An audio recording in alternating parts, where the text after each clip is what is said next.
65 მითი.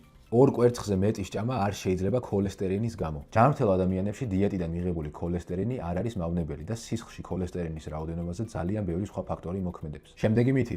საკუთარი წონით ვარჯიში არაეფექტურია. კი, ამგვარ ვარჯიშს აქვს თავისი ლიმიტაციები, მაგრამ სხეული მაინც ეფექტურად შეგიძლია დატვირთო თავისივე წონით. შემდეგი მითი. თუ კუნთები მეორე დღეს არ გტკივა, ვარჯიში არაეფექტური იყო. ეგ ტკივილი უბრალოდ ახალი ტიპის დატვირთვის ან ქსოვილის მიკროდაზიანებების შედეგია. კუნთის ზრდისთვის ეფექტურ ვარჯიშს მეორე დღეს დაჭიმულობა არ არის აუცილებელი რომ მოყვეს. მითი 68. ცხიმის წველები ეფექტურია. ცხიმს მხოლოდ კალორიული დეფიციტით დაიკლებ და ცხიმის წველები მაგის შექმნაში არ გეხმარება. ხოლო თუ უკვე დეფიციტში ხარ, არც ამ შემთხვევაში გიწყობენ ისინი ხელს. შემდეგი მითი. პროგრამა ხშირად უნდა ცვალო. როცა ვარჯიშებს გამუდმებით ცვლის, შენი ტვინი მათ ბოლომდე ვერ ეჩვევა, რაც მაქსიმალური ძალის გამოვლენაში გიშლის ხელს. მცირდება პერფორმანსი და ეს შემდეგ კუნთის ზრდაზეც აისახება. ასე რომ შეარჩიე პროგრამა და ენდე მას რამდენიმე თვე მაინც. 70 მითი. კუნთების დისბალანსი საშიშია. მსუბუქი დისბალანსი ძალიან ჩვეულებრივი მოვლენაა, ის აბსოლუტურად ყველას აქვს და საშიში არაა. შემდეგი. თავისუფალი წონები ტრენაჟორებზე ეფექტურია. ორივე ეფექტურია. შემდეგი მითი. ცილები დღის განმავლობაში თანაბრად უნდა გადაანაწილო. კი, მათი გადანაწილება გეხმარება, მაგრამ ამას თუ ვერ ახერხებ, არა უშავს, თავარია დღის განმავლობაში საკმარისის მიღება. მითი 73. კრეატინი თირკმელებს ვნებს. რეალურად ჯანმრთელ ადამიანებში კრეატინი თირკმლის პრობლემებს